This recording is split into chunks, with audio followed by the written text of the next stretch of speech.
freedom is never really free. We yearn and strive for government, protecting our liberty.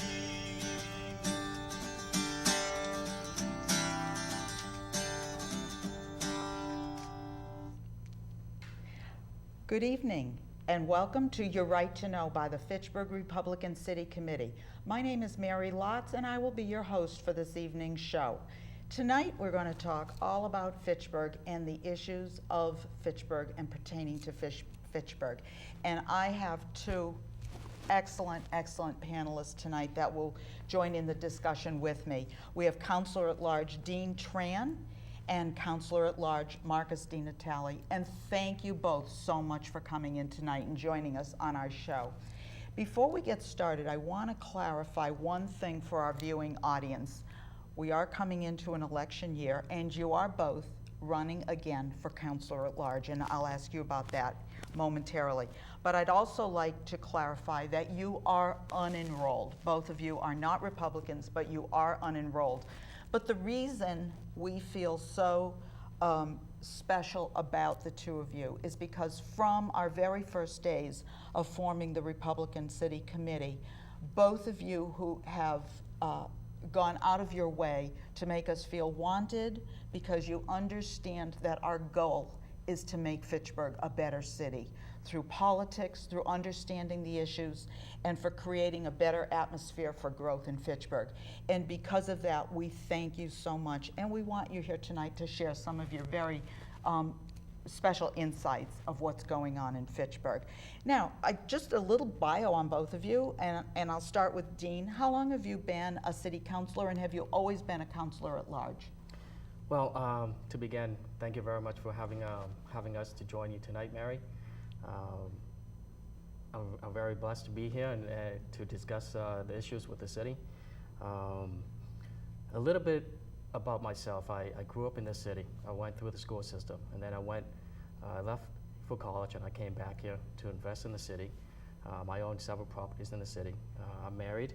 I have 4 children, 3 girls and 1 little boy. And they're all beautiful. They are very and beautiful. Handsome. Thank you very much. I've been on the city council since 2006, and I've always been a councilor at large. Okay. Marcus. Thank you also, Mary, and the FRCC for having me on tonight. I've been on the city council for the last 5.5 years, and I was on the school committee for 2 years prior to that. And I am a recent, I'm newlywed. Yes, you are. Of a month and a half. And congratulations. Thank you very much to my beautiful wife, Sarah, and lifelong resident in the city up to this point, and I will be for the rest of my life, most likely. So, thank you. And Sarah is also very lovely because I've seen her on Facebook. Yes, she is. She's very lovely. Yes. What do you? Let's just jump right into it. What do you think are the most significant problems occurring in Fitchburg? Just jump in and dialogue. I believe the 2 key issues facing the city of Fitchburg is its perception amongst the public within Fitchburg and outside of Fitchburg, coupled with our economic situation. The first problem, the perception, I believe, is fueled by our crime and our drug problem, mostly our drug problem and gang issue that we have. There has been this kind of cloud over Fitchburg in the last several years. I used to live on Main Street for 5 years, and I never had one single problem living on Main Street, but all of the negative things I heard from coworkers of mine who don't live in the city, those who do live in the city, they don't speak very well of our city. There are a tremendous amount of people in our city who love this city and want what's best for it. But there's a perception problem that Fitchburg has that needs to be broken up. And I believe one of those ways to do that is we have to tackle our public safety problems, specifically with drugs and crime. And one of the ways to do that is to start focusing on our police department, which I believe, since I've been on the council, has not had much focus. Dean, I want you to jump in. Do you agree? What are your ideas? I absolutely agree with Councilor DiNatale, and this is one of the things that he and I have talked about in our last several city council meetings. The image of the city is the biggest problem we have, and I think there's several factors that contribute to the city having this poor image. We can say the finance of the city, public safety, education, the school systems, poor roads, lack of commercial tax, and no access to Route 2. And all those culminate to having a bad image for the city. Okay. You know, on top of everything else, the crime that we're seeing now. We know that we've had 3 murders in the last 2 years, and then recently last night we found another body. on I've the not National heard any Riverbank. news No, on neither have that we. yet, No. but And this is not good news for Fitchburg, no. especially when you turn on the TV and all you hear is bad news. For people like myself and Marcus who work in the in the private sector, Sure. it's very difficult for us to try to attract the hard-working families to come to Fitchburg and invest in the city. But our problems are not Fitchburg only. Everybody in the country has problems like this. And unfortunately, that's what I try to tell people. There are some problems that are just Fitchburg's, but there are a lot of problems we have in our city that are happening all over the place. So it's not just a Fitchburg-centric problem that we have in some respects. So, I mean, that's what I try to instill in people's minds. This is not just bash Fitchburg or think Fitchburg's got the problem and no one else does. There are a lot of places that are suffering from these kinds of ills. The So- big cities, Chicago Yes, and yes. Baltimore and Cleveland. Right. All right, let's just tackle one of the sort of ideas first. Let's discuss revitalization of the city, because that brings in the whole sort of economics and enhancing the economics. How do we bring more business and industry into Fitchburg? You know, the casino didn't knock on our door. How do we bring more business and industry and an interest in that to Fitchburg? Well, my opinion is we have 3 pillars of the city of Fitchburg, 4 pillars that are causing the problem. We have Unitil, which is the highest utility rates in the state. We have a commercial and industrial tax base, which I would consider to be almost non-existent. Our tax base right now for commercial and industrial is just about 20%, maybe a little less. So over 80% of our residential base is covering the taxes right now. Our tax rate for business and commercial is 40% higher than Leominster, Lunenburg, Gardner, all cities of which have a single tax rate, and Fitchburg has a dual tax rate, where businesses are taxed higher than residents.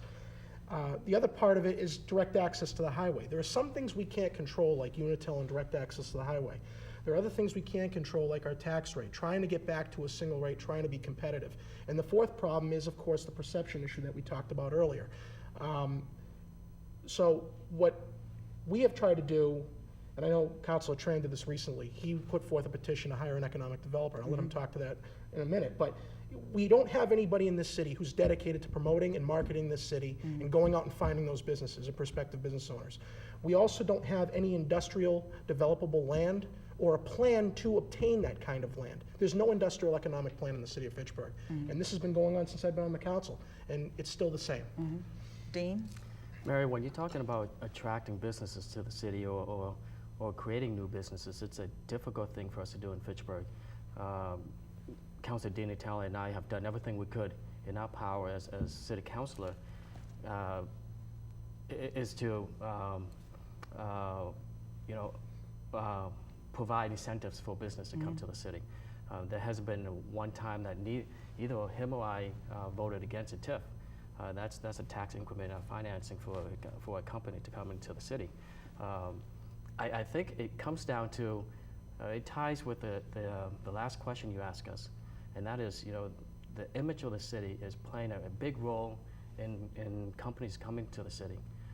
If you're a business owner and you're going out there doing your investigation research, you're doing your R&D and trying to find a city, you're going to look at all the factors. Sure. One major factor would be the clientele, public safety. Are you going to locate a business in the city where you may have a concern for the public welfare of your employees, or the educational or the background of employees? If those 2 factors play a role in a company not being able to come to the city, they won't come to the city. Well, and then that couples with the Unitil, and I want to throw in also the very high sewer rates. Right. We don't have an economic development team in the city. We have no one dedicated in this city to promoting and marketing this city of the good things. Now, wasn't that approved, though, to get a developer position? It was voted favorably by or received favorably by the council, but the mayor said when funding is available. And we understand that position, but there are some things in the city that should not be left on the table because of funding, and there are other things that should get sacrificed due to funding. Economic development should be one of the biggest things that we focus on, along with public safety. We need someone promoting the good things about this city, why they should come here, but as you said, Mary, when you have a utility rate that's 25% higher than your competition and a tax rate that's 40% higher, to me, those are huge factors why this city is hurting on the business side. I just want, just to get a little background information for tonight's show, if I have this correct, the tax base in Fitchburg, for our viewers who may not understand the percentages, but the tax base for Fitchburg for residents, it's $19.05 per thousand for residential and $25.26 per thousand for commercial industrial. And Leominster, if this is accurate, $16 per thousand for both. So, I mean, this is the market, as the Twin Cities that we're competing with. You'll see it in what Worcester has a dual tax rate, and they're trying to fight tooth and nail to go back to a single rate. They're seeing major businesses migrate out of their city because of that. Because why come to one city that's 40% higher than the other? Sure. It's got to be a major factor, and we need an economic development staff dedicated to giving us an industrial developable plan so we can go out and get those properties and start bringing people back here.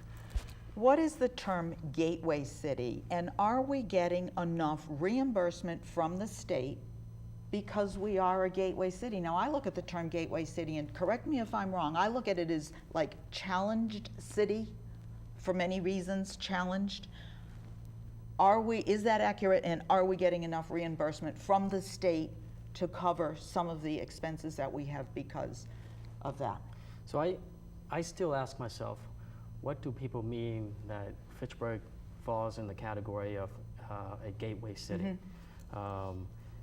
Do they mean that Fitchburg is in a rehabilitation category where it needs a lot of funding, needs a lot of attention from the state? What does that mean?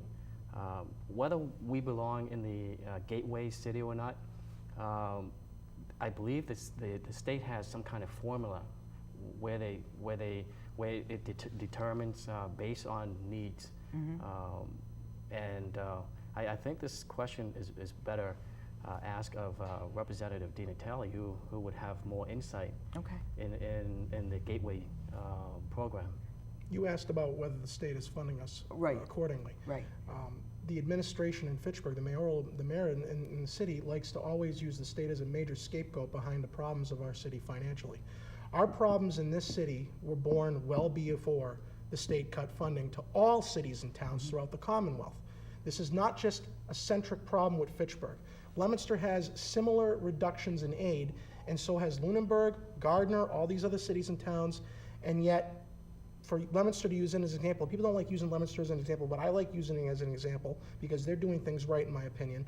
You know, they haven't seen the major decline in certain areas of services that we have, and it's just so easy to point the finger at the state.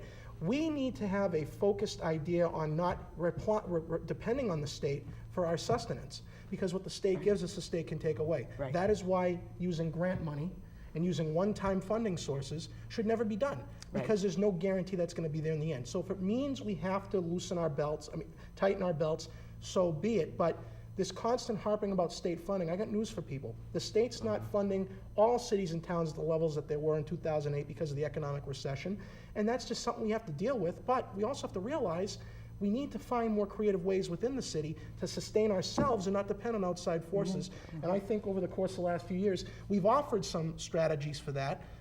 As to whether they've been adopted or not is another story entirely, but you know, there have been suggestions thrown out there. Councilor DiNatale brought up a good point. We can't always, the first thing is to throw our hands up and say, okay, we need the state to help us.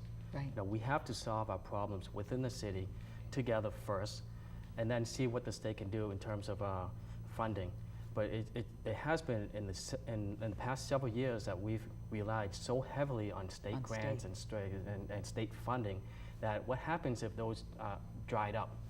We'll be in severe financial problems. Well, and as a taxpayer, myself and both of you are still taxpayers, where does the state money come from? It still comes from the taxpayer. Exactly. And they're strangling us at all levels, Right. at the state and the federal level, because that always seems to be the way they go to look for money first, throw money at it. Now let's just look at a crime in Fitchburg, which is part of the perception problem, but is it really a perception or is it a reality? And at what point does reality become perception and perception become reality? What can we do to reduce some of the violent crime that's happening in our city? What are the roots of the violent crime? So how can we work towards reducing some of the crime? Well, Mary, I'm going to be very straightforward in terms of this question. And I believe you attend the last meeting that the mayor had, and I made a comment that in order to address this issue, that everyone needs to be honest. And let's focus on the root problems rather than talking about meetings here, meetings there. That's not going to result in any kind of outcomes. First of all, I believe to solve or to come up with solutions to the crime problem that we have, you need leaders who know the city inside out. You need, and when I'm saying leaders, I mean elected officials and department heads. There's several things that, if it's under my control, I would start from small to big, and the small things include having the police department enforce the noise ordinance we have, which falls under Article 6 of our code book, especially Section 132 under Section 132 under Code 6, which address the amplification devices in automobiles. You and I know very well that no law-abiding citizen would drive around with noise that is so loud that would shake somebody's home windows. The mirrors on our walls Right. shake when some cars go down the There's street. no question that we need more police officers. That's what our police force needs. Now, everybody asks, well, how do you get there? Well, over the last 6 years, I myself has proposed hundreds of thousands of dollars in cuts to the mayor's budget. The budget is $140 million.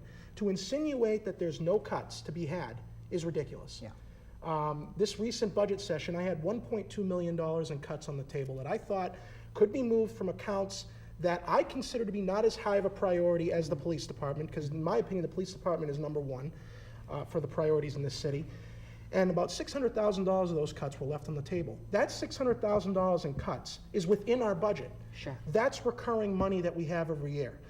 It costs about $60,000 to hire an officer. That's about 8 to 10 officers. And every year for the last 6 years, I proposed cuts in the hundreds of thousands, sometimes the millions, that unfortunately a lot of members in the city council and the mayor have not been receptive to. And we have to ask ourselves as a city, what is the most important thing that we have in the city that we need to fund? The mayor says there's no money for police officers, but the mayor has constantly supported funding the Coolidge Park City Pool when we already have a state pool, whereas a lot of communities don't have any pools. We've spent over $200,000 in that service.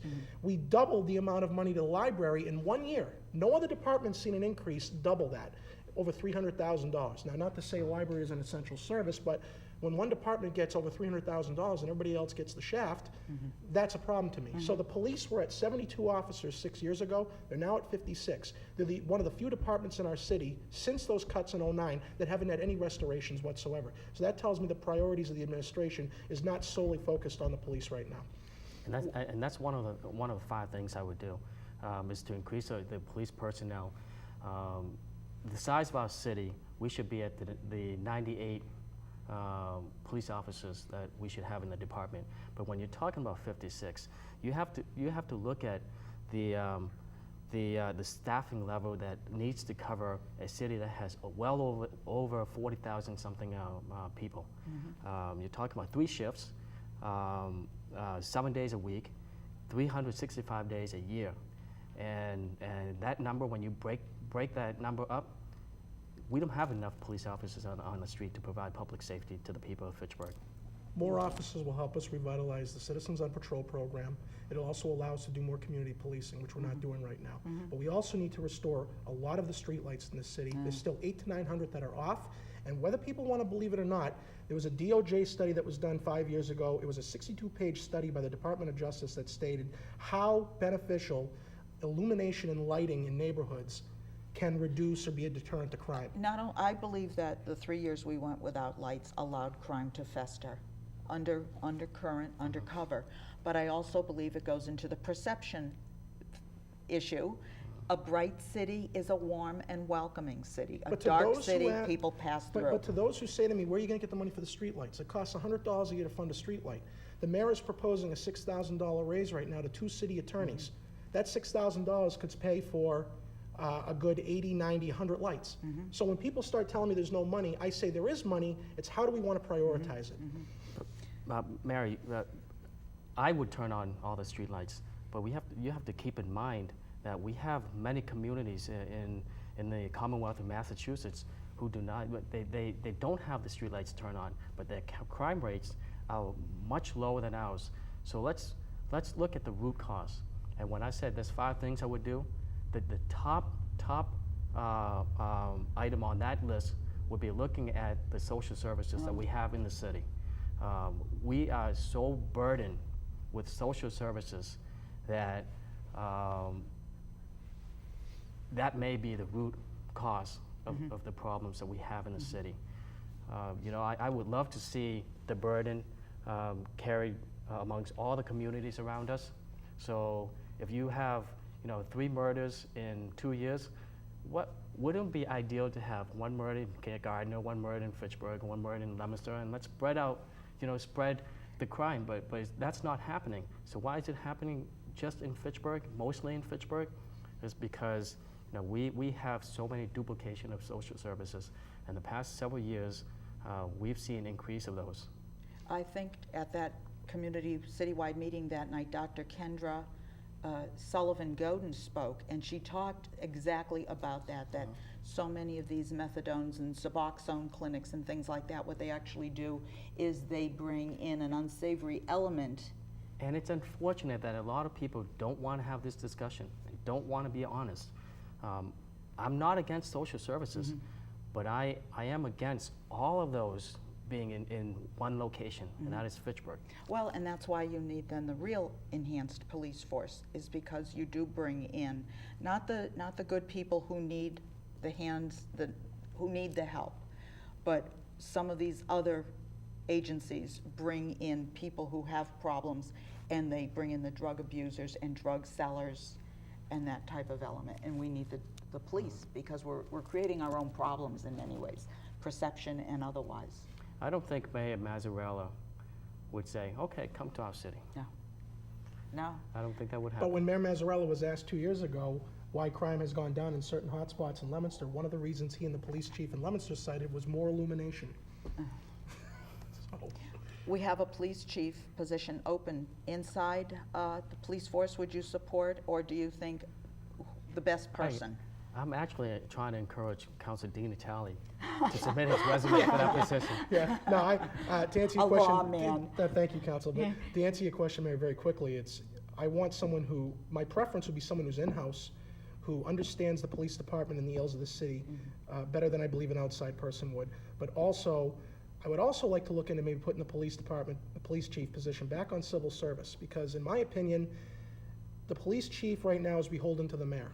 They answer to the mayor can remove the chief whenever he or she wants after the contract is up, which some people may think is a good thing. But in my opinion, it doesn't allow the chief to do what he or she thinks is best for the crime issues in this city, and instead have to adhere to whatever the policies are of the administration who's in power at that time. So there is some accountability. There is some lack of accountability if you put it into civil service, but I think the position needs to go back into civil service. But I'd like the position to be given to someone preference-wise to someone who's in-house. Absolutely. I believe we need someone who knows the city inside and outside, who is invested in the city and has everything to lose if he or she does not do the job that is expected of him or her. Last question. Believe it or not, it's that time already. Last question. Either one of you ever going to run for mayor or have aspirations to higher office? Your father's position, maybe? Mayor? Any? I have aspirations to be mayor of the city of Fitchburg. I have aspirations to run for higher office. I always have. The question always comes down for me is, does it make sense for my family, for myself, financially and time-wise, as quality of life? Right now, it's not something that I'm looking at right now, but the door is open for me to run for those kinds of positions, absolutely. Dean? So when I ran for city council at large, that decision was pretty much made up by the people for me, because everywhere I went, people kept on asking me, you should run, and here I am. The same thing has been happening for the past 2 years. We got in the mayoral position, and the one thing I can say is that it's not a question of am I going to run, it's a question of when. And I think either one of us, Councilor DiNatale or myself, would make a great mayor for the city. I agree. Thank you both for coming tonight. This has been the fastest 30 minutes. I really, really appreciate you coming tonight. And we have to really wrap up because our show is over. I want all of our viewers to know, as always, we stand for freedom, the Fitchburg Republican City Committee, grassroots organization. We want you to come if you're interested in joining us. Good night, thank you, and thank you again. Thank you. Thank you. America, we stand for freedom. So let us all unite to yearn and strive for our republic that reflects our values, that preserves our rights, and goes forth in power and might, that reflects our values and preserves our rights, and goes forth in power and